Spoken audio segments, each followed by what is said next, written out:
الحمدللہ رب العالمین والصلاة والسلام علی سید الانبیاء والمرسلین محمد وآلہ واصحابہ اجمعین، اما بعد فاعوذ باللہ من الشیطان الرجیم، بسم اللہ الرحمن الرحیم، فمنہم من قضى نحبہ ومنہم من ينتظر، صدق اللہ مولانا العظیم وبلغنا رسولہ النبی الامین الکریم الرؤوف الرحیم۔ اللہم صلی علی سیدنا محمد وآلہ وعطرتی بدد کل معلوم لکا، اللہم رب اشرح لی صدری ویسر لی امری واحلل عقدۃ من لسانی یفقهوا قولی، اللہم اہدنا الصراط المستقیم، اللہم ربنا افتح علینا حکمتک وانشر علینا رحمتک یا ذی الجلال والاکرام۔ جیسا کہ آپ حضرات کے علم میں ہے کہ ہم 10 جنتی افراد کی حوالے سے باقاعدہ روزانہ کی بنیاد پر ایک نشست لے کر آپ کی خدمت میں پیش ہو رہے ہیں۔ آج اس سلسلے کی یہ 5ویں نشست ہے، جن میں سے 4 افراد کا ذکر ہم پہلے کر چکے ہیں۔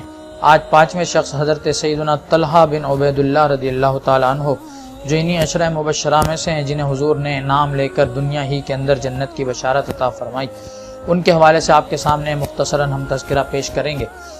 حضرت طلحہ بن عبید اللہ رضی اللہ تعالیٰ عنہ اولین اسلام لانے والے افراد میں سے ایک ہیں۔ شروع کے 10 مسلمانوں میں سے آپ رضی اللہ تعالیٰ عنہ کا شمار ہوتا ہے۔ حضرت طلحہ کے والد کا نام عبید اللہ تھا اور آپ قرشی ہیں، اور نبی کریم صلی اللہ علیہ وآلہ وسلم کے خاندان میں جا کر آپ کا شجرہ اوپر جا کر 7ویں یا 8ویں پشت میں مل جاتا ہے۔ آپ کی والدہ حضرت صعبہ رضی اللہ تعالیٰ عنہ بن عبداللہ رضی اللہ تعالیٰ عنہ قبیلہ خزرج سے تعلق رکھتی ہیں، اور حضرت طلحہ بن عبید اللہ رضی اللہ تعالیٰ عنہ نبی کریم صلی اللہ علیہ وآلہ وسلم کے ساتھ تمام غزوات میں شریک رہے۔ جنگ بدر میں حضرت طلحہ بن عبید اللہ رضی اللہ تعالیٰ عنہ شامل نہ ہو سکے تھے۔ وجہ یہ تھی کہ نبی کریم صلی اللہ علیہ وآلہ وسلم نے ان کو اور ایک اور صحابی کو کسی خاص مہم پر باقاعدہ خود جو ہے وہ روانہ فرمایا تھا شام کی طرف، جس کے باعث نبی کریم صلی اللہ علیہ وسلم کے ساتھ یہ جنگ بدر میں شریک نہ ہو سکے۔ اور جب جنگ بدر سے حضور واپس آئے تو اس کے بعد یہ مدینہ منورہ تشریف لائے، اور اس وقت نبی کریم صلی اللہ علیہ وآلہ وسلم کی خدمت میں حاضر ہوئے اور حاضر ہو کر عرض کی کہ یا رسول اللہ صلی اللہ علیہ وسلم، میرے حصے کا معاملہ کیا ہے جنگ بدر میں؟ فقال رسول اللہ صلی اللہ علیہ وسلم لہو، تو نبی کریم صلی اللہ علیہ وسلم نے آپ سے فرمایا لک سہمک، کہ اے طلحہ، تیرے لیے جنگ بدر کے مال میں جتنا جنگ بدر میں شریک صحابہ کو حصہ دیا گیا ہے اتنا تیرا بھی حصہ ہے۔ اور فرمایا، اب جب حضور سے حصے کی بات سن لی تو کہنے لگے واجری، یا رسول اللہ صلی اللہ علیہ وسلم، میرے اجر کا کیا معاملہ بنے گا؟ حصہ تو آپ نے مجھے مال غنیمت میں سے عطا فرما دیا، لیکن جو ثواب، جو اجر جنگ بدر میں شریک صحابہ کرام رضوان اللہ علیہم اجمعین کو اللہ تعالیٰ نے عطا فرمایا ہے، کیونکہ جنگ بدر میں شریک صحابہ رضوان اللہ علیہم اجمعین کا بہت بڑا مرتبہ ہے۔ ایک حدیث شریف میں نبی کریم صلی اللہ علیہ وسلم نے یہاں تک فرمایا ہے کہ جو لوگ جنگ بدر اور بیعت رضوان میں شامل تھے، اللہ تعالیٰ ان سب کو جنت میں داخل فرمائے گا۔ تو یہ جنتی صحابہ ہیں، اور دنیا میں اہلیان اسلام میں سب سے بڑا مرتبہ نبی کریم صلی اللہ علیہ وسلم اور انبیاء کرام کے بعد اور خلفائے راشدین کے بعد جن لوگوں کو حاصل ہے، وہ ان میں جنگ بدر میں شامل اصحاب کرام ہیں، جو 313 کی تعداد میں ہیں۔ تو آپ ان کا مرتبہ و مقام جانتے تھے، تو آپ نے عرض کی کہ یا رسول اللہ، آپ نے مجھے مال میں سے حصہ عطا فرما دیا، لیکن میرا اجر، جو جنگ بدر کے صحابہ کو اجر اللہ نے عطا فرمایا ہے، اس کا کیا ہوگا؟ تو نبی کریم صلی اللہ علیہ وسلم نے ارشاد فرمایا کہ تجھے جنگ بدر میں شریک ہونے والے صحابہ کرام کے برابر اجر بھی عطا فرمایا جائے گا۔ تو گویا آپ جنگ بدر کے مال میں بھی، مال غنیمت میں بھی حصہ دار بنے، اور اسی طرح جنگ بدر کے ثواب میں بھی آپ کو اللہ کے نبی صلی اللہ علیہ وسلم نے حصہ دار قرار دیا۔ اور جنگ احد میں نبی کریم صلی اللہ علیہ وآلہ وسلم کا آپ نے بہت زبردست دفاع کیا۔ نبی کریم صلی اللہ علیہ وآلہ وسلم کا جنگ بدر میں آپ نے اس قدر بڑھ چڑھ کر دفاع کیا کہ نبی کریم صلی اللہ علیہ وآلہ وسلم نے اس دن آپ کو طلحۃ الخیر کا لقب عطا فرمایا، الخیر کا لقب عطا فرمایا۔ جنگ بدر میں آپ نے اپنے ہاتھ سے نبی کریم صلی اللہ علیہ وآلہ وسلم کا دفاع کیا۔ حدیث شریف میں آتا ہے ووقع رسول اللہ بنفسہ، کہ حضرت طلحہ رضی اللہ تعالی عنہ نے جنگ بدر میں اپنی جان سامنے رکھ کر رسول اللہ صلی اللہ علیہ وسلم کی حفاظت کی. واتقى عنہ النبل بیدہ، اور نبی کریم صلی اللہ علیہ وآلہ وسلم سے نیزوں کو اور تیروں کو اپنے ہاتھ کے ذریعے روکا. حتی شلت اصبعہ، یہاں تک کہ نبی کریم صلی اللہ علیہ وآلہ وسلم کا دفاع کرتے کرتے، آپ کی حفاظت کرتے کرتے، آپ کے اوپر آنے والے تیروں نیزوں کو اپنے ہاتھوں سے روکتے روکتے آپ رضی اللہ تعالی عنہ کی انگلیاں شل ہو گئیں. وضرب علی راسی، اور آپ کے سر پر بھی چوٹ آئی. اور وحمل رسول اللہ صلی اللہ علیہ وسلم علی ظہری حتی صعد الصخرۃ، اور جب حضور صلی اللہ علیہ وسلم چٹان پر چڑھ رہے تھے تو اس وقت چڑھنا مشکل ہو رہا تھا، کیونکہ نبی کریم صلی اللہ علیہ وسلم نے 2 زرہیں زیب تن فرمائی ہوئی تھیں. تو نبی کریم صلی اللہ علیہ وسلم کو آپ نے جھک کر اپنی پیٹھ پر کھڑا کیا، اٹھایا، اور نبی کریم صلی اللہ علیہ وسلم آپ کی پیٹھ پر چڑھ کر پھر اس چٹان پر چڑھے. تو نبی کریم صلی اللہ علیہ وآلہ وسلم نے اس وقت آپ رضی اللہ تعالی عنہ کو لیے فرمایا کہ طلحہ کے لیے جنت واجب ہو گئی. تو حضرت طلحہ رضی اللہ تعالی عنہ کے لیے جنت کی خوشخبری خود نبی کریم صلی اللہ علیہ وسلم نے ایک تو میدان احد کے اندر عطا فرمائی جب آپ نے حضور کی طرف سے دفاع کیا. تو ایک تو جنت کی بشارت حضرت طلحہ رضی اللہ تعالی عنہ کو نبی کریم صلی اللہ علیہ وسلم نے جنت کے واجب ہونے کی بشارت میدان احد میں عطا فرمائی. اور اس سے پہلے عشرہ مبشرہ میں جب آپ 10 افراد کو ایک ایک کا نام لے کر جنت کی بشارت دے رہے تھے، تب بھی آپ نے حضرت طلحہ کو کہا کہ اے طلحہ تو بھی جنتی ہے. اس کے بعد حضرت علی سے روایتیں فرماتے ہیں کہ میں نے اپنے کانوں سے سنا رسول اللہ صلی اللہ علیہ وسلم یقول، کہ نبی کریم صلی اللہ علیہ وسلم نے فرمایا طلحۃ والزبیر جارایا فی الجنت، کہ طلحہ اور زبیر یہ دونوں صحابی ہیں، دونوں عشرہ مبشرہ میں سے ہیں. ان کے بارے میں حضور نے فرمایا ان کا نام لے کر جارایا فی الجنہ، کہ جنت میں دونوں میرے پڑوس میں ہوں گے. تو اس حدیث سے بھی یہ ثابت ہوتا ہے کہ نبی کریم صلی اللہ علیہ وسلم نے دنیا ہی کے اندر حضرت طلحہ کو رضی اللہ تعالی عنہ کو جنت کی بشارت عطا فرمائی. پھر اس کے بعد ایک دفعہ حضرت عمر رضی اللہ تعالی عنہ فرماتے ہیں سمیت رسول اللہ صلی اللہ علیہ وسلم لیلتن، کہ ایک رات نبی کریم صلی اللہ علیہ وسلم کی زبان مبارک سے میں نے سنا وقد سقط رحلہ، جب حضور صلی اللہ علیہ وآلہ وسلم کی سواری پر سے آپ کی زین گر گئی تھی. یقول، تو حضور نے فرمایا من یسوی رحلی، جو میری سواری پر میری زین کو رکھے گا ولہ الجنہ، تو حضور نے فرمایا اس کے لیے جنت ہے. حضرت عمر رضی اللہ تعالی عنہ فرماتے ہیں فبدر طلحہ بن عبید اللہ، تو فرمایا کہ اس وقت حضرت طلحہ بن عبید اللہ رضی اللہ تعالی عنہ تیزی سے اٹھے. فسواہ، اور آپ نے آگے بڑھ کر حضور نبی کریم صلی اللہ علیہ وسلم کی سواری کو صحیح کر دیا. حتی رکیبہ، یہاں تک کہ نبی کریم صلی اللہ علیہ وآلہ وسلم اس سواری پر سوار ہو گئے. فقال لہ النبی علیہ الصلوۃ والسلام، تو ایک تو اس حدیث میں آپ دیکھیں کہ حضور نے پہلے فرما دیا کہ جو میری اس سواری کی زین کو درست کرے گا تو اس کے لیے جنت ہے. حضرت طلحہ یہ کام جب کر چکے تو گویا آپ نے حضور کی زبان مبارک سے جنت کی بشارت کو پا لیا کہ اس موقع پر بھی حضور نے آپ کو جنتی قرار دیا. اور آپ جب یہ فارغ ہو چکے کر کے اور حضور سواری پر سوار ہوئے تو حضور نے فرمایا فقال لہ النبی علیہ الصلوۃ والسلام ھذا جبریل یقرئک السلام، کہ طلحہ جبریل یہاں موجود ہیں اور جبریل تجھے سلام دیتے ہیں.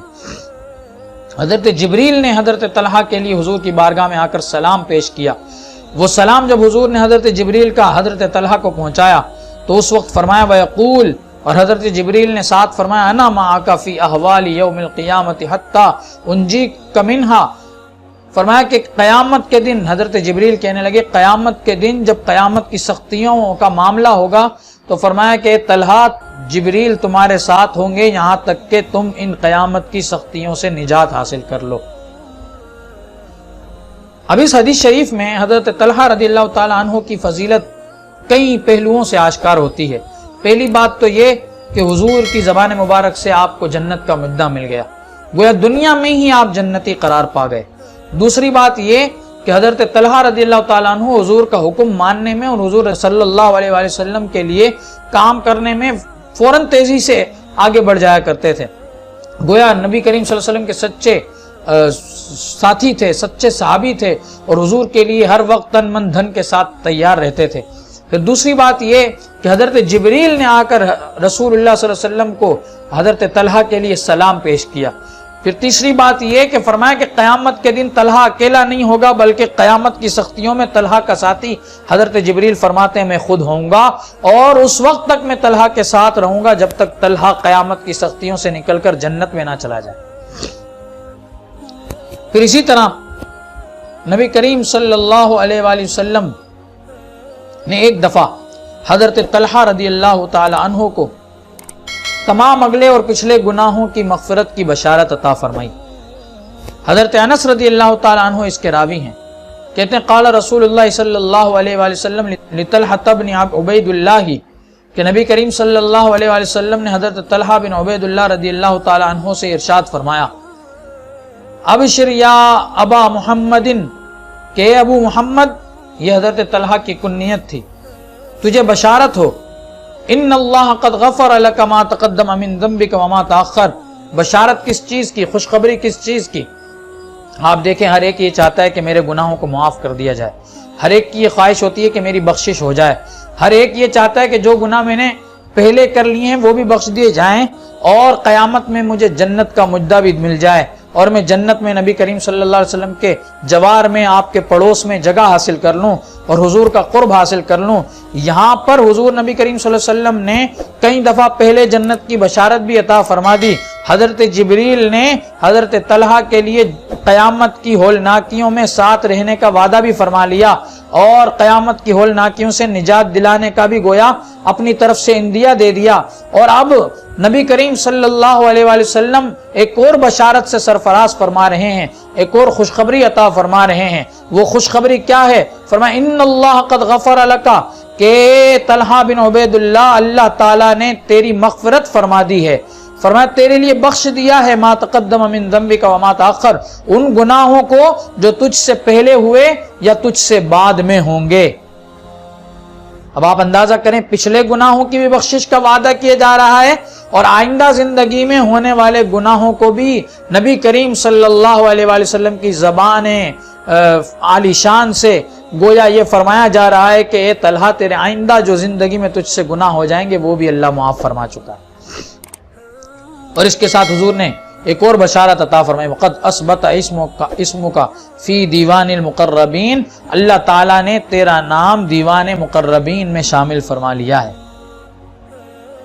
یہ بھی حضرت طلحہ کا ایک خاص وصف ہے کہ نبی کریم صلی اللہ علیہ وسلم کی برکت سے آپ کو اگلے اور پچھلے گناہوں کی مغفرت کی بشارت بھی مل گئی، اور آپ کا نام بھی اللہ تبارک و تعالیٰ کے مقربین میں شامل کر لیا گیا۔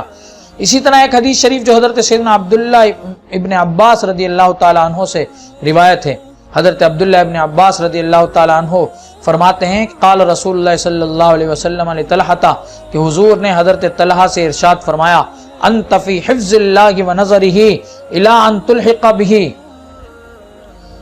فرمایا کہ اللہ تبارک و تعالی جل شانہ کے حبیب فرماتے ہیں کہ طلحہ تیری یہ شان ہے کہ تو اللہ تبارک و تعالی کے حفظ و امان میں ہے، اللہ کی نظر رحمت کے اندر تجھے جگہ مل چکی ہے، اور فرمایا یہ اس وقت تک ہے جب تک تو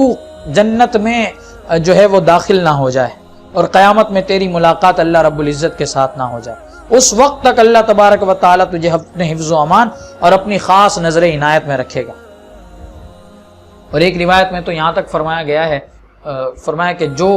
نبی کریم صلی اللہ علیہ وسلم فرماتے ہیں کہ جس پر اللہ تعالیٰ نظر رحمت ڈال لیتا ہے پھر کبھی بھی اسے اپنے عذاب میں جو ہے وہ داخل نہیں فرماتا، کبھی بھی اس پر عذاب نہیں فرماتا۔ تو اب آپ اندازہ کریں کہ فرمایا کہ جب تک تو میری بارگاہ میں قیامت کے دن حاضر نہیں ہو جاتا، اے طلحہ تو میری نظر میں ہے، نظر رحمت میں ہے اور میرے حفظ و امان میں۔ تو اس سے بھی حضرت طلحہ بن عبید اللہ رضی اللہ تعالیٰ عنہ کا مقام و مرتبہ جو ہے وہ واضح ہوتا ہے۔ اور حضرت طلحہ بن عبید اللہ رضی اللہ تعالیٰ عنہ کے بارے میں ایک اور حدیث شریف ہے جس کے اندر حضرت طلحہ بن عبید اللہ رضی اللہ تعالیٰ عنہ کی جو اللہ تبارک و تعالیٰ کے حوالے سے خدا خوفی اور اللہ کی راہ میں مال خرچ کرنا، اس کے حوالے سے ہمیں جو ہے وہ واضح ایک پیغام ملتا ہے۔ حضرت حسن رضی اللہ تعالیٰ سے روایت ہے کہ ان ابا طلحہ ابن عبید اللہ باع ارضا له ب700,000 کہ ایک دفعہ حضرت طلحہ بن عبید اللہ رضی اللہ تعالیٰ عنہ نے اپنی زمین کو بیچا، فرمایا 7,000 درہم میں وہ زمین بکی. فبات لیلۃ عنده ذلک المال، روایت میں آتا ہے، فرماتے ہیں کہ اور یہ مال ایک رات حضرت طلحہ کے پاس پڑا رہا. اب لازمی سی بات ہے، ابھی جو ہے وہ رقم آئی ہے تو رقم سے فوراً انسان کوئی کام نہیں کرتا، بعد میں رقم آنے کے بعد یقینی سی بات ہے کہ کوئی اقدام کرنے کے بارے میں وہ سوچتا ہے. تو اب وہ باغ بک گیا، اس کی رقم حضرت طلحہ کے پاس آ گئی، وہ ایک رات رقم آپ کے پاس رہی. فبات لیلۃ عنده ذلک المال، وہ مال ایک رات آپ کے پاس موجود رہا. فرمایا اس مال کے پاس موجود رہنے سے کیا ہوا؟ فبات عارقا من مخافۃ ذلک المال، تو اس مال کی وجہ سے حضرت طلحہ رضی اللہ تعالیٰ عنہ کو ساری رات نیند نہ آئی. حتی اصبح ففرقہ، ساری رات آپ سوئے نہیں، بے چین رہے. فرمایا جب صبح ہوئی حضرت طلحہ اٹھے اور یہ 7,000 درہم جن میں حضرت طلحہ نے اپنی زمین کو بیچا تھا، ان کو اللہ کی راہ میں بانٹ دیا، تقسیم کر دیا. اب آپ اندازہ کریں اللہ کی راہ میں اس قدر سخاوت فرمانے والے حضرت طلحہ رضی اللہ تعالی عنہ تھے، اور ہر موقع پر حضور نبی کریم صلی اللہ علیہ وآلہ وسلم کے لیے پیش رہا کرتے تھے، اور نبی کریم صلی اللہ علیہ وسلم کی خدمت میں اپنا مال بھی نچھاور کیا کرتے تھے. حضرت طلحہ رضی اللہ تعالی عنہ کی بارے میں حضور نبی کریم صلی اللہ علیہ وسلم نے ایک حدیث شریف میں فرمایا، روی ان رسول اللہ صلی اللہ علیہ وسلم نظر الیہ، کہ ایک دفعہ حضور نے حضرت طلحہ کی طرف نظر فرمائی. فقال، اور ساتھ فرمایا، من احب ان ينظر الی شہید، جو یہ پسند کرتا ہو کہ وہ شہید کی طرف نظر کرے، یمشی علی وجہ الارض، جو زمین پر چل رہا ہے، فلینظر الی طلحہ، تو زمین پر چلنے والا شہید یہ طلحہ بن عبید اللہ ہے، اس بندے کو چاہیے کہ وہ طلحہ بن عبید اللہ کو دیکھ لے جو زمین پر اللہ تبارک و تعالی کے شہیدوں میں سے ایک شہید ہے. حضرت طلحہ بن عبید اللہ کی گویا اس حدیث شریف میں شہادت کی بشارت دی. حضرت طلحہ بن عبید اللہ رضی اللہ تعالی عنہ جنگ جمل کے اندر شہید کیے گئے مروان بن حکم نے آپ کی ران میں تیر مار کر زخم دیا، اسی زخم کی وجہ سے آپ رضی اللہ تعالی عنہ کی شہادت ہوئی. اور آپ اندازہ کریں کہ اس حدیث شریف سے ایک اور بات بھی واضح ہوتی ہے کہ نبی کریم صلی اللہ علیہ وآلہ وسلم نے حضرت طلحہ کی زندگی میں جنگ جمل جا کر بعد میں 35 سنہ ہجری میں ہوئی ہے، اور نبی کریم صلی اللہ علیہ وسلم اپنی زندگی میں ابھی 25-30 سال باقی ہیں اس جنگ کے ہونے میں. نبی کریم صلی اللہ علیہ وسلم اس سے پہلے حضرت طلحہ کو بتا رہے ہیں کہ طلحہ تو شہید ہوگا. گویا اس میں نبی کریم صلی اللہ علیہ وسلم کے عظیم علم، یوں کہنے کے علم غیب کی طرف بھی اشارہ ہے کہ گویا رسول اللہ صلی اللہ علیہ وسلم نے دنیا ہی کے اندر، زندگی کے اندر ہی حضرت طلحہ کو یہ بتا دیا تھا کہ طلحہ تو شہید ہوگا اور تجھے جو ہے وہ شہید کیا جائے گا. حضرت طلحہ رضی اللہ تعالی عنہ کو جنگ جمل میں اس فرمان کا مصداق حضرت طلحہ بنے اور مروان کے تیر سے آپ زخمی ہوئے اور اسی زخم کی وجہ سے آپ کی شہادت ہوئی. حضرت طلحہ رضی اللہ تعالی عنہ بیعت رضوان میں بھی شامل تھے. بیعت رضوان والے صحابہ وہ صحابہ ہیں جن کے بارے میں قرآن نے کہا ہے، لقد رضی اللہ عن المؤمنین اذ یبایعونک تحت الشجرہ، کہ اللہ تبارک و تعالی ان تمام مومنوں سے راضی ہو گیا جو نبی کریم صلی اللہ علیہ وآلہ وسلم کے ہاتھ پر درخت کے نیچے بیعت کرتے تھے. تو اس وقت جنہوں نے بیعت کی تھی ان میں حضرت طلحہ بھی شامل تھے. جنگ بدر کے صحابہ میں بھی آپ کا شمار ہے،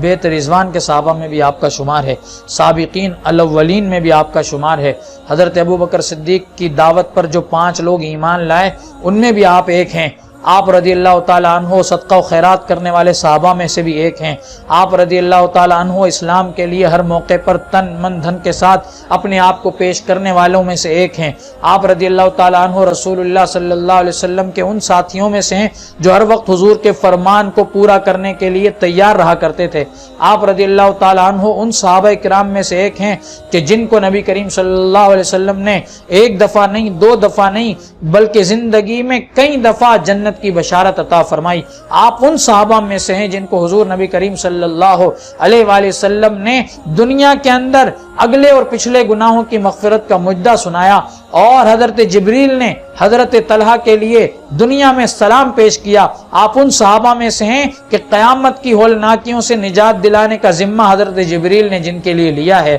اور حضرت طلحہ بن عبید اللہ رضی اللہ تعالیٰ عنہ ان صحابہ میں سے ہیں جن کو حضور نے فرمایا کہ تم جنت میں میرے پڑوسی ہوگے۔ تو یہ ساری فضیلتیں حضرت طلحہ بن عبید اللہ کو حاصل ہیں۔ بہرحال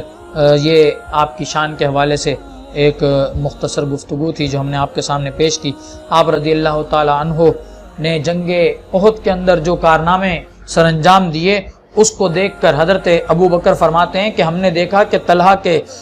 جسم پر 70 سے زیادہ زخم لگے ہوئے تھے، 70 سے زیادہ زخم حضرت طلحہ کے جسم پر آئے تھے، اور ساتھ ساتھ حضرت ابو بکر فرماتے ہیں کہ حضرت طلحہ رضی اللہ تعالیٰ عنہ نے اس جاں فشانی کے ساتھ جنگ احد کے اندر رسول اللہ صلی اللہ علیہ وآلہ وسلم کا دفاع کیا کہ حضرت ابو بکر رضی اللہ تعالیٰ عنہ فرماتے تھے کہ ذالک کلہ یوم طلحہ، کہ اس دن جنگ احد کا دن تو سارا کا سارا طلحہ کے لیے وقف تھا۔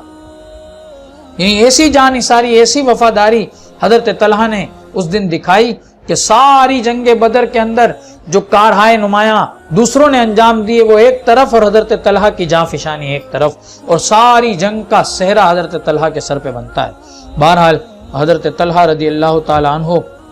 ان خوش نصیب صحابہ میں سے ہیں کہ نبی کریم صلی اللہ علیہ وآلہ وسلم بھی ان پر فخر فرمایا کرتے تھے۔ بہرحال اللہ تبارک و تعالی ہمیں ان کی محبت عطا فرمائے، اور کل قیامت میں ان کا ساتھ ہمیں نصیب فرمائے۔ آپ سے یہ گزارش ہے کہ آپ ہمارے چینل کو سبسکرائب بھی کریں، اور ساتھ ساتھ ہماری اس ویڈیو کو لائک بھی کریں اور شیئر بھی کریں۔ یہ اسلام کا پیغام ہے، صحابہ کرام کی شان ہے، یہ صحابہ کرام اسلام کے ہیروز ہیں جن کے ذریعے ہمیں قرآن اور سنت کا یہ سارا نور ملا ہے۔ تو ان کی زندگیوں کے حوالے سے ہم آپ کے سامنے یہ مختصر سی گفتگو لے کر پیش ہوتے ہیں، تو آپ خود بھی اس کو سنیں اور دوسروں تک بھی شیئر کریں، اپنے گروپس میں بھی شیئر کریں، تاکہ تمام مسلمان ان کو سن کر اپنی آنکھوں کو ٹھنڈا کریں، اپنے دلوں کو راحت پہنچائیں۔ اللہ تعالی ہم سب کو اس خدمت کی توفیق عطا فرمائے۔ وآخر دعوانا ان الحمدللہ۔